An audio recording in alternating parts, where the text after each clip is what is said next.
For a while now, people have been telling me that SpongeBob has gotten bad again. Like, a lot of people are putting seasons 12 and 13 with 6 and 7, which, that just has to be an exaggeration, right? It's been a while since I've seen them, but I vividly remember how bad seasons 6 and 7 got. I spent a lot of my life talking about them. Episodes like A Pal for Gary, One Course Meal, The Splinter, you don't forget episodes like that. I had to know for myself, so I tried catching up on SpongeBob. The keyword being try. I have to call it as I see it.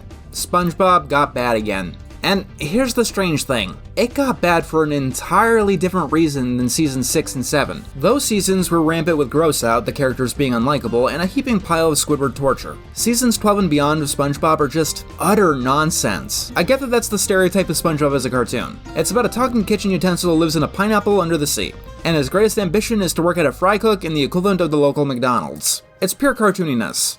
Animation in its rawest form. But when SpongeBob is doing what it's supposed to, the plots work with its own internal logic. For an example where that doesn't happen, we're going to be looking at the season 14 episode, Fun-Believable. Why this episode? I heard people were complaining about a sequel episode, and I thought that this was a sequel episode. I was kind of mistaken. It doesn't really matter why. People keep complaining about Squiddy Box, and we might get to that one, but in my opinion, Fun-Believable is the far worse episode.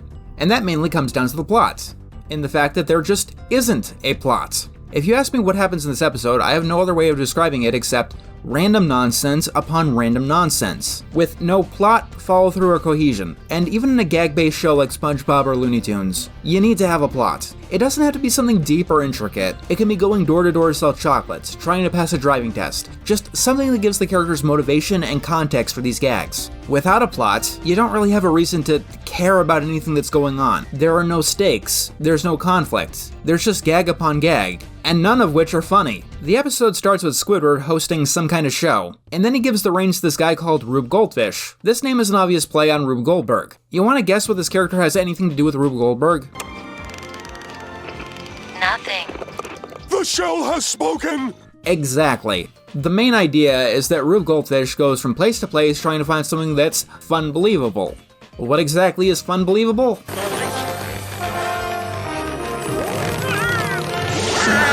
I have no idea either. Just the entire concept of this episode hurts my brain. So, we've got an episode where a character from SpongeBob is hosting a show and giving a segment to a character that we've never seen before. Why isn't this an episode of The Patrick Star Show? Maybe I'm mistaken, but wasn't that the reason for The Patrick Star Show's existence? Aren't episodes exactly like this one how that show differentiates itself from SpongeBob? Why is this even here?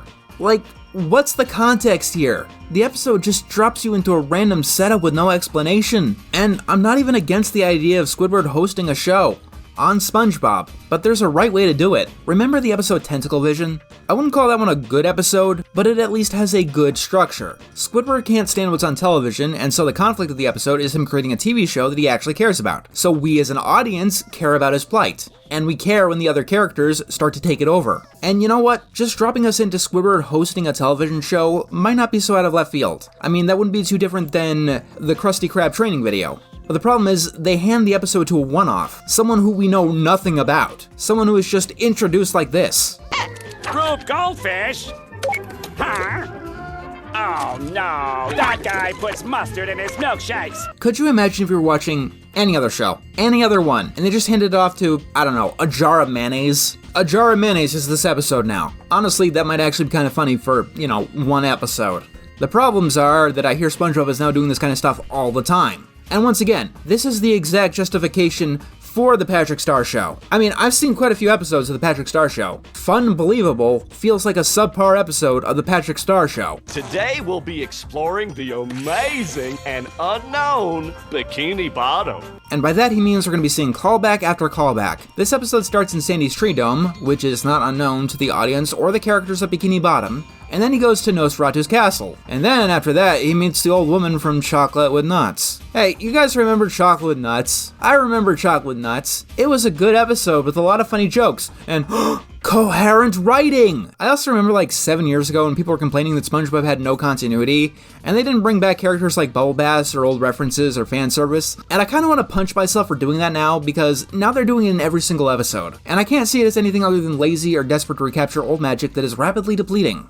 Maybe I wouldn't be so harsh on this if they didn't completely miss the point. It's one thing to reference your old material, but it's another thing to reference your old material while not understanding it. This is why a lot of people have been having a lot of problems with Squid Idiot Box, because it completely misses the point of Idiot Box. Nosferatu and the old woman from Chocolate with Nuts worked in the original episodes because they were completely unexpected. They were essentially joke twists. They didn't make sense, and the surreality of them is why they were funny. Who is flipping the lights in Graveyard Shift? The obvious logical answer is faulty electricity, but a joke answer is that it's someone we haven't seen throughout the entire episode. But Graveyard Shift one-ups it by referencing Nosferatu, a character that is so old and obscure that SpongeBob's target audience probably has no way of knowing who exactly that is. These kind of jokes don't work when you give Nosferatu an actual character and establish more lore and screen time, especially when you establish that he's just Dracula. Like, what do they even do with Nosferatu in this episode? Rube Goldfish goes to Dracula's castle, and then Nosferatu cuts off the head of Peter Lorre, and then just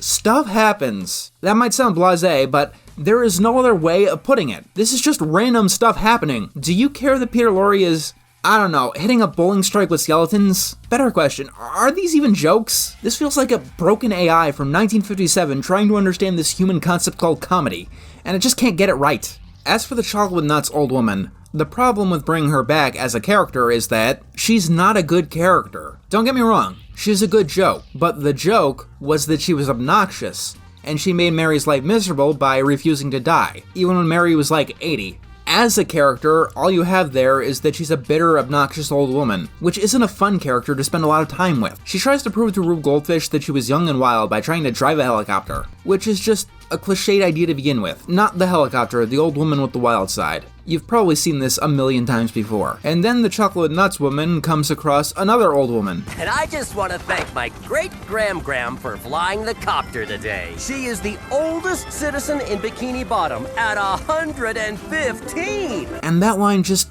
proves that this episode doesn't understand the joke that they're stealing. In Chocolate Nuts, Mary appeared super old, like not too many years left. And SpongeBob asks, "Is your mother home?" So someone even older comes along. And how do you make someone look even older than Mary? I guess you make them look like a shriveled up worm with missing eyes. It was funny. But in Fun-Believable, she gets into a competition over who is the oldest, with a woman who looks younger than Mary. Jokes need some kind of internal logic. We need a new approach, a new tactic.